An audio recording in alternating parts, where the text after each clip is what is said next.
What would you do if you discovered that the person you've been ignoring for 3 years was actually a Harvard-educated genius? When CEO Victoria Sterling heard her night janitor speaking fluent Mandarin, she immediately assumed the worst. Her prejudices led her to accuse Marcus Williams of criminal activity, publicly humiliate him, and destroy his dignity. But what she didn't know was that Marcus held a PhD in international relations and had served as a U.S. diplomat for 12 years. When her company faced a crisis that could cost them $47 million, Victoria realized her terrible mistake.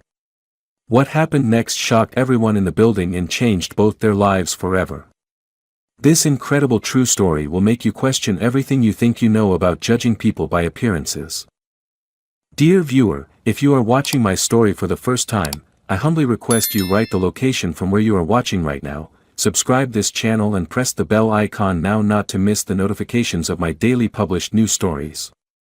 Thank you, and let's dive into the full story. The fluorescent lights hummed overhead as Victoria Sterling clicked through her emails, her blonde hair catching the harsh office lighting. As CEO of Sterling Global Communications, she prided herself on being the first to arrive and last to leave. It was nearly 11 p.m. when she heard an unfamiliar voice echoing from the corridor. Ni hao, was Sir Marcus. Du buki jima wan ge ni da jianhua. The fluid Mandarin drifted through her office door.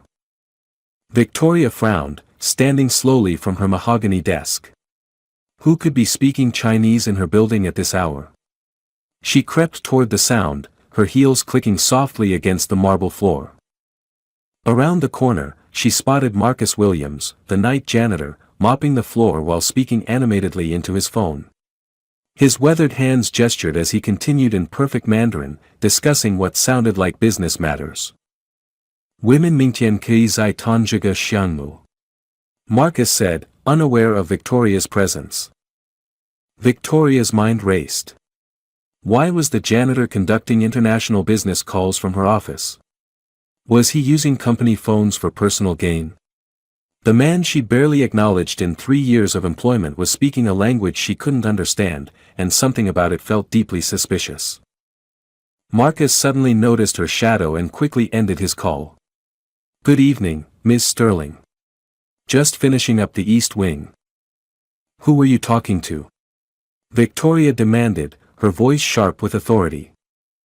Marcus hesitated, clutching his mop handle. Just a friend overseas, ma'am. Personal call on my own phone. Victoria's eyes narrowed. The way he avoided her gaze, the defensive posture, everything screamed guilt. In her experience, employees who conducted mysterious international calls after hours were usually up to no good. I see, she said coldly. Make sure your personal calls don't interfere with your work, Marcus. As she returned to her office, Victoria couldn't shake her suspicion. Something was wrong with this picture, and she intended to find out exactly what Marcus Williams was hiding. The next morning, Victoria arrived at Sterling Global with a singular focus. She marched straight to HR Director Sarah Kim's office, her heels announcing her determination with each step. Sarah, I need to discuss the night janitor, Victoria began without preamble, settling into the chair across from Sarah's desk. Sarah looked up from her morning reports, adjusting her glasses. Marcus Williams? Has there been a problem with his work? His performance reviews have always been excellent. That's exactly the issue, Victoria replied, leaning forward. Last night I caught him having suspicious phone conversations in Mandarin. He was conducting what sounded like business deals on company time. Sarah's eyebrows rose. Marcus speaks Mandarin. Fluently, apparently. Which raises serious questions about what he's really doing here. Victoria's tone grew more convinced with each word. Think about it, a janitor with international contacts, making calls at odd hours when no one's around. It screams industrial espionage or worse. Victoria, those are serious accusations, Sarah cautioned. Perhaps there's an innocent explanation. I don't believe in coincidences, Victoria interrupted. I want his background thoroughly investigated. Check his references, his connections, everything. And I want security to monitor his activities. Sarah shifted uncomfortably. We'll need concrete evidence before taking any disciplinary action. You know the legal implications. Then get me evidence, Victoria snapped. Call Johnson Investigations. Tell them it's urgent. An hour later, Victoria stood in the main lobby as Security Chief Tom Bradford reviewed the surveillance protocols with his team. She watched through the glass doors as Marcus arrived for his shift, his uniform pressed and his manner respectful as always. I want every movement documented, Victoria instructed Tom. Phone calls, computer access, interactions with staff. Everything. Tom nodded reluctantly. Ma'am, I've worked with Marcus for 3 years. He's never given us any trouble. That's what makes him dangerous, Victoria cut him off. The best criminals are the ones who blend in perfectly.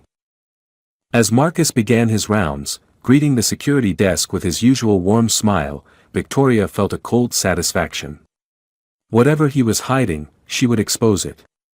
Her company's security was paramount, and she wouldn't let anyone, regardless of how harmless they seemed, threaten everything she'd built. Detective Ray Johnson sat across from Victoria in her corner office, his weathered face serious as he reviewed the preliminary findings. The private investigator had worked corporate cases for 15 years, but something about this felt different. What I've found so far is interesting, Johnson began, opening his file. Marcus Williams has multiple phone numbers registered to his address, all with international calling plans. His phone records show regular calls to China, Japan, Germany, France, and several African nations. Victoria's eyes lit up with vindication. I knew it. What legitimate reason would a janitor have for international contacts? There's more, Johnson continued. His bank records show small but regular deposits from overseas accounts. Nothing massive, but consistent over the past 5 years. Sarah Kim, who had been quietly taking notes, looked troubled. Are we certain this indicates criminal activity? Couldn't he have family abroad? Victoria shot her a sharp look. Family members don't make business deposits, Sarah. This is clearly some kind of operation. Johnson flipped through his notes. Here's what's particularly puzzling, I've found traces of his background that don't add up. There are gaps in his employment history, and some records that seem incomplete. Incomplete how? Victoria pressed. It's as if certain parts of his past have been deliberately obscured. Professional cleaning, if you will. Johnson's expression grew more serious. Ms. Sterling, I think we're dealing with someone who has experience covering his tracks. Victoria stood and walked to her window, gazing down at the bustling street below. The pieces were falling into place exactly as she'd suspected. Marcus Williams wasn't just a simple janitor, he was a sophisticated operative of some kind. How long until you have a complete picture, she asked. Give me another week. I'm reaching out to some federal contacts who might help fill in the blanks. After Johnson left, Victoria called Tom Bradford to her office. I want Marcus's access restricted immediately. No computer terminals, no conference rooms, and definitely no after-hours phone privileges. Ma'am, that's going to look suspicious. Good, Victoria replied firmly. Let him know we're watching. Maybe the pressure will force him to make a mistake. As evening approached, Victoria watched through her office blinds as Marcus went about his duties, seemingly oblivious to the net closing around him. She felt no sympathy. In her world, trust was earned through transparency, and Marcus Williams had proven himself anything but transparent. Detective Johnson's second report landed on Victoria's desk like a smoking gun. She tore open the envelope eagerly, her coffee growing cold as she absorbed each damning detail. Multiple encrypted communication apps on his personal devices, she read aloud to Sarah Kim. Financial transactions with shell companies in 3 different countries. And look at this, he's been photographed at various international cultural events throughout the city. Sarah studied the surveillance photos Johnson had included. Marcus appeared at a Chinese New Year celebration, a German cultural festival, and what looked like a diplomatic reception. Victoria, these could be innocent social events. Victoria's voice rose incredulously. A janitor at diplomatic receptions? Sarah, wake up. This man is clearly an intelligence operative. The evidence seemed overwhelming. Johnson had documented Marcus's pattern of varying his routes to work, changing phones every few months, and maintaining what appeared to be multiple identities across different social media platforms. His LinkedIn profile claims he worked for international consulting services. Victoria continued reading. That's textbook cover story material. And these references, I had Johnson call them. Half don't exist anymore, and the others give suspiciously vague responses. Sarah shifted uncomfortably. Perhaps we should confront him directly, give him a chance to explain. Absolutely not, Victoria snapped. That would only alert him to destroy evidence. No, we document everything first, then strike when we have an airtight case. Word of the investigation began spreading through Sterling Global's corridors like wildfire. Employees whispered about the mysterious janitor and his alleged double life. The maintenance staff grew suspicious, and Marcus found himself increasingly isolated during his shifts. Tom Bradford approached Victoria with growing concerns. Ma'am, morale is suffering. The staff is treating Marcus like a criminal, and we still don't have concrete proof of wrongdoing. The proof is coming, Victoria assured him.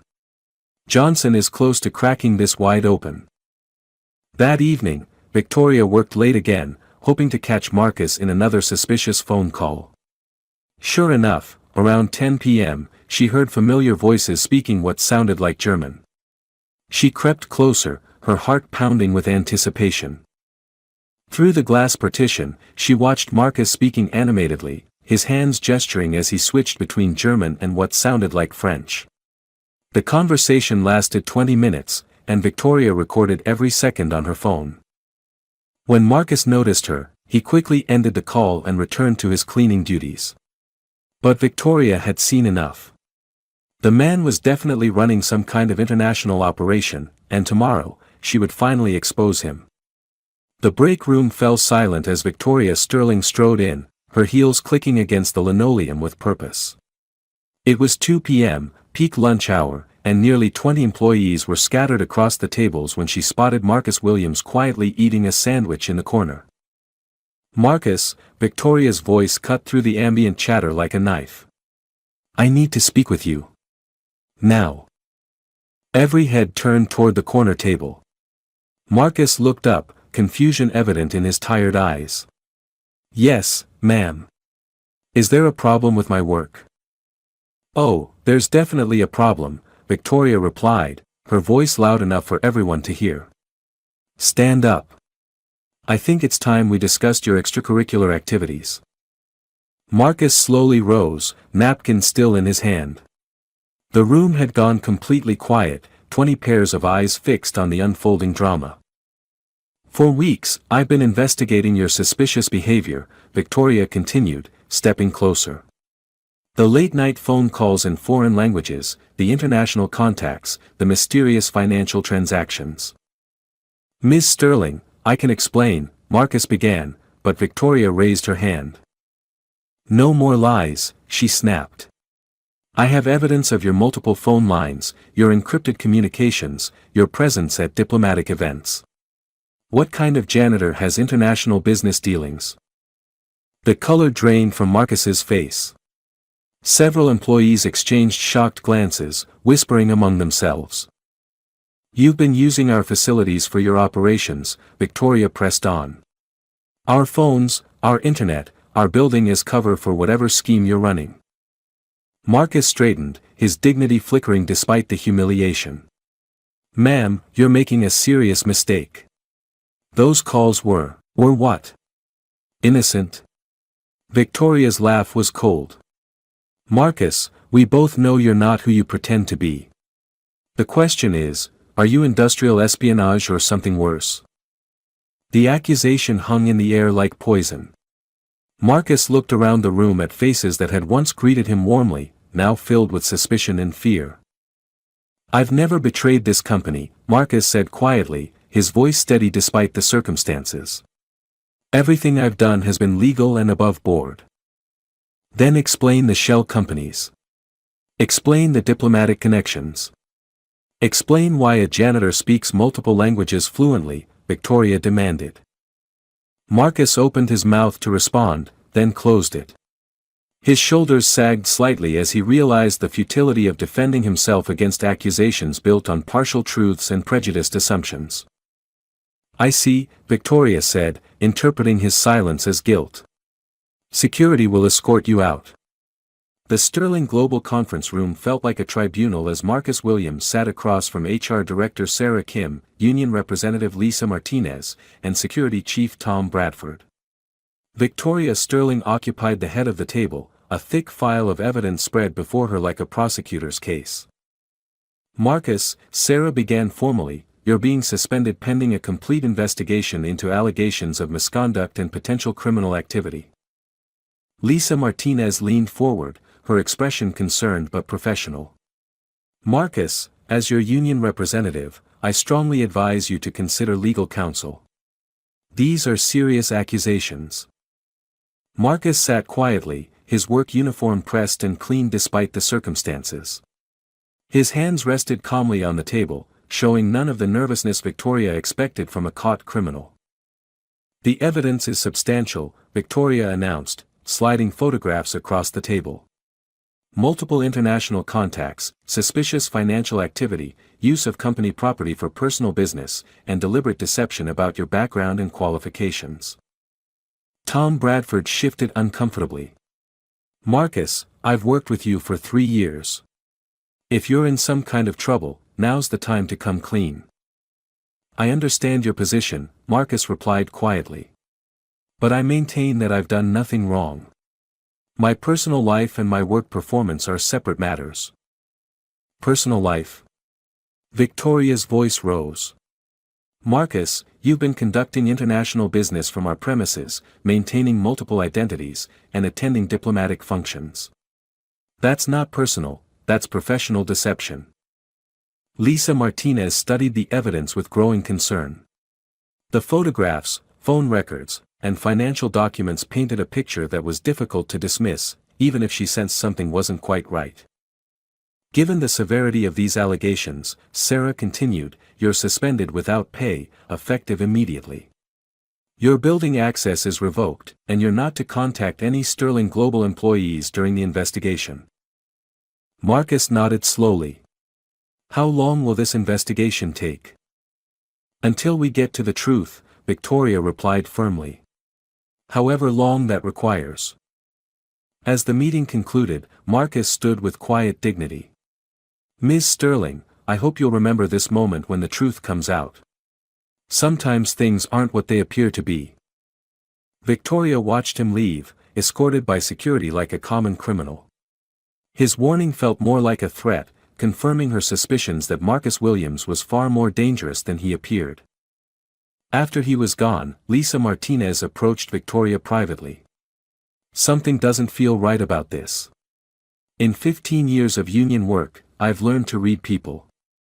Marcus doesn't strike me as dishonest. That's exactly what makes him so dangerous, Victoria replied. The best criminals are the ones who seem most trustworthy. As evening fell, Victoria worked late again, feeling satisfied that she protected her company from a sophisticated threat.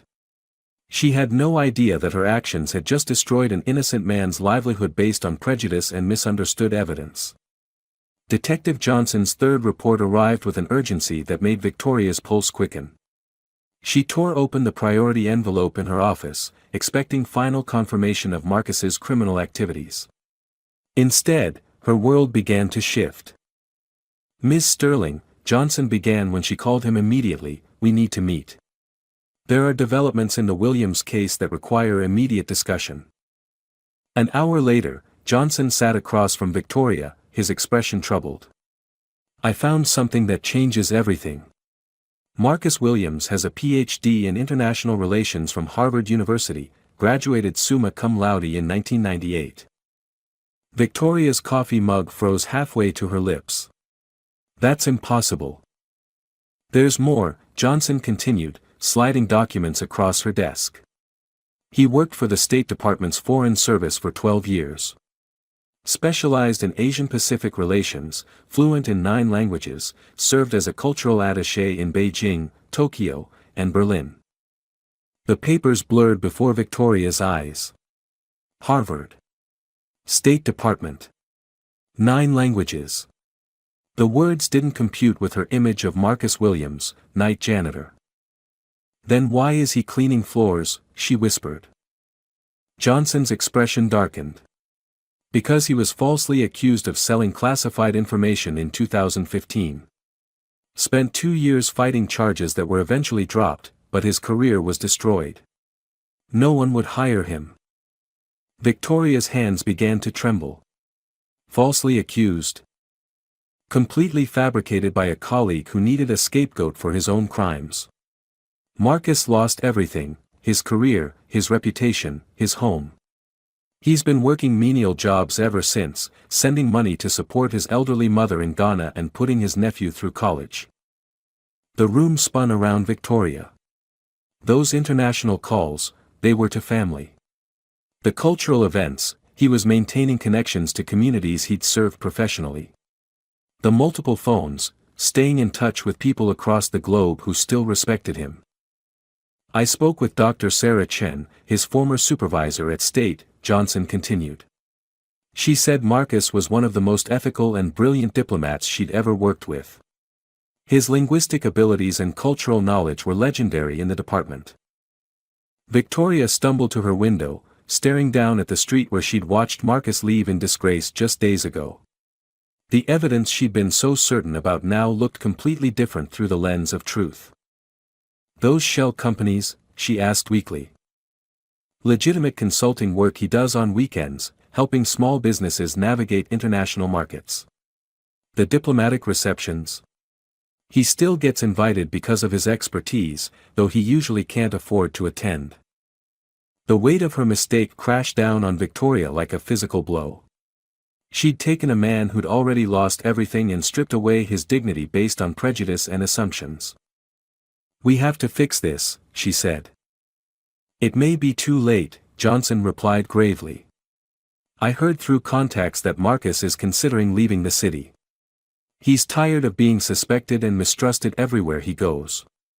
The emergency board meeting convened at 7 a.m. sharp, with Victoria facing 6 stern faces around the polished conference table.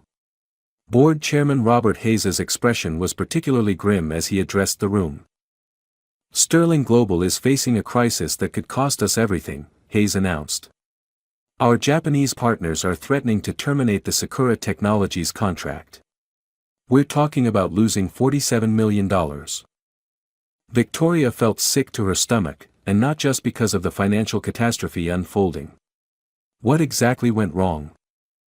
Board member Patricia Wong shuffled through her notes. Our translator completely botched the cultural protocols during yesterday's video conference. He addressed Mr. Yamamoto incorrectly, misunderstood their business customs, and apparently made several comments that were deeply offensive. The Japanese delegation feels disrespected and insulted, added board member David Chen. They're questioning whether we understand their culture well enough to represent their products in the American market. Hayes leaned forward gravely. Victoria, this company was built on international relationships. If we lose the Japanese account, word will spread. Our reputation in Asian markets will be destroyed. Victoria's mind raced desperately. The company's certified translator, James Morrison, had seemed perfectly qualified on paper. He'd handled smaller accounts successfully, but this was their biggest international deal ever. What are our options? She asked. We have exactly 48 hours to demonstrate genuine cultural competency and make meaningful amends, Wong replied. The Sakura delegation is flying here personally for a face-to-face meeting Thursday afternoon. If we can't convince them we understand and respect their business culture, the contract is terminated. Victoria thought frantically about their options. Morrison was competent with basic translation but lacked the deep cultural knowledge necessary for high-stakes diplomacy. The other translation services in the city were booked or similarly limited. What about cultural consultants, suggested Chen. Someone with actual experience in Japanese business protocols. I've been calling everyone, Wong replied. The few qualified consultants available are demanding $50,000 up front, and even then, they can't guarantee success. Most won't take the risk of being associated with a potentially failing negotiation. Victoria stared out the conference room window, watching the early morning traffic below. Somewhere in this city was a man who spoke fluent Japanese, who understood Asian business culture intimately, who had successfully navigated international diplomacy for 12 years. The same man she'd publicly humiliated and fired based on her own prejudices and fear. There might be someone, she said quietly, her voice barely audible. Who? Hayes demanded urgently. Victoria closed her eyes, feeling the full weight of her terrible mistake. Someone with the exact qualifications we need. But I'm not sure he'll help us after what I've done. The board members exchanged confused glances, but Victoria couldn't bring herself to explain. Not yet.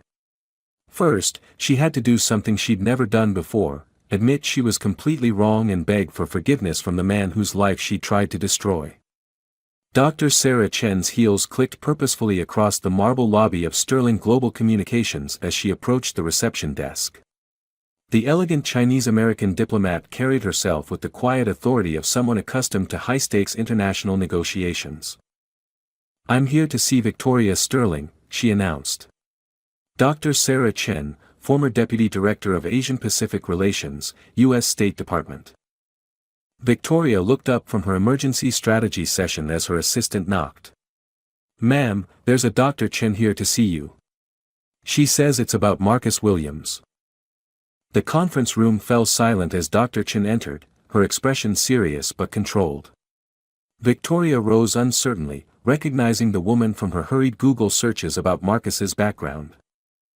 Ms. Sterling, Dr. Chen began without preamble, I understand you recently dismissed Marcus Williams under suspicion of criminal activity. Victoria's face flushed. Dr. Chen, I appreciate your concern, but this is a private personnel matter. Nothing about Marcus Williams is private to me, Dr. Chen interrupted firmly. He was one of my most trusted colleagues for 8 years, and his dismissal represents a grave injustice that I cannot ignore. She placed a thick folder on Victoria's desk, opening it to reveal official State Department documents, commendations, and photographs of Marcus in diplomatic settings. Marcus Williams holds a Ph.D. from Harvard in International Relations. He speaks 9 languages fluently: English, Mandarin, Cantonese, Japanese, Korean, German, French, Arabic, and Chui. He served as a cultural attaché in 3 countries and successfully negotiated trade agreements worth billions of dollars. Victoria sank into her chair, the weight of truth crushing her remaining defenses. Those phone calls you found suspicious? Dr. Chen continued. Marcus maintains relationships with diplomatic contacts worldwide who still consult him on cultural matters. He's considered one of the foremost experts on Asian business protocols in the country. Detective Johnson entered the room quietly, having arrived at Dr. Chen's request. Ms. Sterling, I've completed my investigation. Marcus Williams was framed by Deputy Director Jonathan Hayes in 2015. Hayes was actually selling classified information and needed a scapegoat. Marcus spent 2 years and his life savings fighting charges that were eventually dismissed with prejudice. The real criminal received a full presidential pardon last year, Dr. Chen added bitterly. Meanwhile, Marcus, who sacrificed everything to serve his country, has been working as a janitor because no one will hire him. His reputation was destroyed by lies. Victoria's voice came out as a whisper. Those international transactions. Money he sends to support his elderly mother in Ghana and his nephew's medical school tuition, Dr. Chen replied. Marcus has been financially supporting 7 family members while working night shifts because it's the only job he could find. The room fell deadly quiet. Victoria realized that every piece of evidence she'd gathered had an innocent explanation, and her assumptions had been driven by prejudice rather than facts. He's moving to Ghana next week, Dr. Chen announced. He's given up on finding meaningful work in America. 40 years of education and service, destroyed by suspicion and discrimination. Victoria looked up sharply. Moving? When? His flight leaves Saturday morning. Marcus has decided that a man of his qualifications and character deserves better than being treated like a criminal for speaking multiple languages while black. The words hit Victoria like physical blows. She realized that her company's current crisis and Marcus's expertise weren't coincidental, they were connected by the devastating consequences of her prejudiced assumptions. Victoria Sterling stood outside the modest apartment building in East Baltimore, her hands trembling as she climbed to the third floor. She'd never been in this neighborhood before, and the contrast with her suburban mansion felt like entering another world entirely. She knocked softly on apartment 3B, her heart pounding with shame and desperation. Marcus Williams opened the door, surprise flickering across his weathered face. He was dressed in casual clothes, and Victoria could see packed boxes stacked behind him in the small living room. "Miss Sterling," he said quietly, his voice neither hostile nor welcoming. "This is unexpected." "Marcus, please. I need to talk to you. May I come in?" He hesitated, then stepped aside. The apartment was sparse but clean, with books in multiple languages lining makeshift shelves and a single photograph of an elderly woman on the small dining table. "I know what you must think of me," Victoria began, her voice cracking. "Dr. Chen told me everything. About your education, your career, what really happened at the State Department." Marcus sat down slowly, his expression unreadable. "And what do you want from me now?" Victoria sank into the opposite chair, her usual executive composure completely gone. "I want to apologize. Not as your former employer, but as a human being who made terrible assumptions based on prejudice and fear." "Ms. Sterling, please, let me finish," she interrupted, tears forming in her eyes. "I saw a black man speaking foreign languages and immediately assumed criminality. I took a PhD from Harvard, a decorated diplomat, and treated him like a common criminal. I destroyed your dignity in front of your colleagues based on nothing but my own bias." Marcus remained silent, watching her carefully. "But I'm not just here to apologize," Victoria continued desperately. "I'm here to beg. Sterling Global is about to lose a $47 million contract with Japanese partners because we don't have anyone who truly understands Asian business culture." She pulled out her phone, showing him the crisis reports. "We have 48 hours to convince the Sakura Technologies delegation that we respect and understand their culture. Every translator and consultant in the city either can't help or is charging impossible fees." Marcus read the documents with professional interest despite himself. Sakura Technologies. They're very traditional, very formal. Whoever botched this must have seriously offended them. Our translator called Mr. Yamamoto by his first name and suggested American business practices were superior to Japanese methods, Victoria admitted miserably. Marcus winced. That would be considered deeply insulting. Loss of face is serious in Japanese culture. Victoria leaned forward desperately. "Marcus, you're the only person in this city who has the knowledge and experience to fix this. I know I have no right to ask, but I'm begging you to help save my company." "Why would I help you?" Marcus asked quietly. "You publicly humiliated me, cost me my job, and treated me like a criminal. Why should I care if your company fails?" Victoria met his eyes directly. "Because you're a better person than I am. Because despite everything I've done to you, you still care about doing the right thing. And because I'm promising you something in return. What could you possibly offer me?" Victoria took a deep breath. "A full public apology to the entire company. A complete clearing of your record.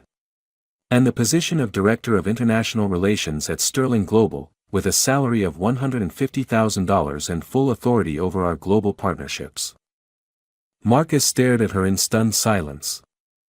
"I can't undo the damage I've caused," Victoria continued, "but I can make sure the world knows the truth about Marcus Williams.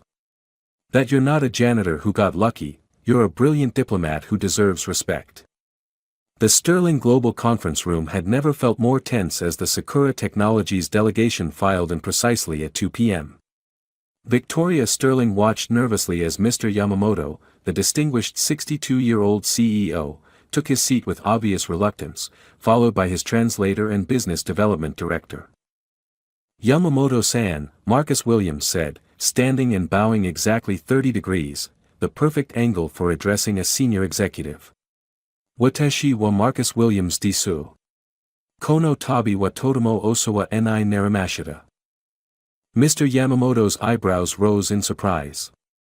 Not only was Marcus's Japanese flawless, but his formal bow and honorific language demonstrated deep cultural understanding. "Williams-san," Yamamoto replied, returning the bow with precisely the correct angle. "Anata no Nihongo wa totomo juzu desu ni." Victoria watched in amazement as Marcus switched effortlessly between English and Japanese, facilitating introductions with perfect protocol. The tension in the room began to dissipate as the Japanese delegation realized they were finally speaking with someone who understood their culture. "Before we discuss business," Marcus continued in Japanese, "I must offer my deepest apologies for the disrespect shown in our previous communication. As the representative of Sterling Global, I take full responsibility for this failure." The formal apology, delivered with appropriate humility and cultural sensitivity, visibly moved the Japanese delegation. Victoria realized she was witnessing a master at work. "The way of the cherry blossom teaches us that beauty comes from understanding impermanence," Marcus said, quoting an ancient Japanese proverb. "Sterling Global hopes to learn from this mistake and build a partnership that honors both American innovation and Japanese wisdom." Mr. Yamamoto leaned forward with genuine interest. For the next hour, Marcus demonstrated encyclopedic knowledge of Japanese business practices, cultural values, and market conditions. He discussed the importance of long-term relationships over short-term profits, the concept of face saving in negotiations, and specific protocols for product launches in Japanese markets. "Williams-san," Mr. Yamamoto said finally, "where did you acquire such deep understanding of our culture?" "I had the honor of serving as cultural attaché to Japan for 3 years, Marcus replied humbly. "I lived in Kyoto and studied under several traditional business masters. Japan taught me that true success comes from respect, patience, and genuine partnership." The transformation in the room was electric. The Japanese delegation, who had arrived prepared to terminate their contract, were now engaged in animated discussion about expanding their partnership. Victoria watched from the corner, barely breathing as Marcus salvaged not just the original $47 million deal, but negotiated an additional $30 million in new contracts. "Sterling Global clearly understands the importance of cultural competency," Mr. Yamamoto announced. "We are prepared to sign an expanded 5-year partnership agreement." As the meeting concluded with successful handshakes and exchanged business cards, Victoria saw her employees gathered outside the conference room, their faces pressed against the glass in amazement. Word had spread throughout the building that the former janitor was actually a diplomatic genius. When the Japanese delegation left, the entire office erupted in spontaneous applause. Marcus stood quietly, overwhelmed by the recognition he'd been denied for so long. The Sterling Global Auditorium was packed as Victoria Sterling approached the podium. Every employee in the building gathered for what she'd announced as an urgent company-wide meeting. Marcus Williams sat in the front row, still adjusting to the respect and attention he was receiving. "6 weeks ago, I made the worst mistake of my professional career," Victoria began, her voice steady but filled with emotion. "I accused an innocent man of criminal activity based on prejudice, fear, and assumptions that had no basis in reality." The room was completely silent as she continued. "Marcus Williams holds a PhD from Harvard University. He served our country as a diplomat for 12 years. He speaks 9 languages fluently and has negotiated international agreements worth billions of dollars." Murmurs of shock rippled through the audience as employees realized the magnitude of the injustice. "While I saw a black janitor speaking foreign languages and assumed criminality, the truth was that I was looking at one of the most qualified international relations experts in the country. My prejudice nearly cost us our most valuable employee and our biggest contract. Victoria paused, looking directly at Marcus. Marcus Williams saved Sterling Global this week, but more importantly, he's shown me what true character looks like. Despite having every reason to let this company fail, he chose to help us succeed. She announced Marcus's appointment as Director of International Relations to thunderous applause. Within months, Marcus had transformed Sterling Global's international division, establishing partnerships in 12 countries and increasing overseas revenue by 300%. But the real transformation was in Victoria herself. She implemented comprehensive diversity training, created mentorship programs for underrepresented employees, and established a fund to support workers facing discrimination in other companies. Marcus kept the photograph of his mother on his new office desk, a reminder of why he persevered through years of injustice. His nephew graduated medical school debt-free, and his elderly mother received the care she deserved. The story of the CEO and the janitor became legendary in business circles, not as a feel-good tale, but as a powerful reminder that talent, dignity, and worth aren't determined by job titles or assumptions. Victoria never again made decisions based on prejudice, and Marcus Williams became living proof that sometimes the most extraordinary people are hiding in the most ordinary places. Dear friend, this story reminds us that prejudice and assumptions can blind us to the extraordinary potential in every person we meet. Marcus Williams faced discrimination not because of his actions, but because society too often judges people by their job titles, appearance, or background. Every day, talented individuals are overlooked, dismissed, or mistreated simply because they don't fit our narrow expectations. True leadership means recognizing worth beyond surface appearances and giving everyone the respect they deserve. Let's challenge ourselves to see the dignity and potential in every person we encounter. If this story opened your eyes to the power of looking beyond assumptions, please like this video and subscribe to our channel. Together, we can build a world where everyone's talents are recognized and valued, regardless of their circumstances.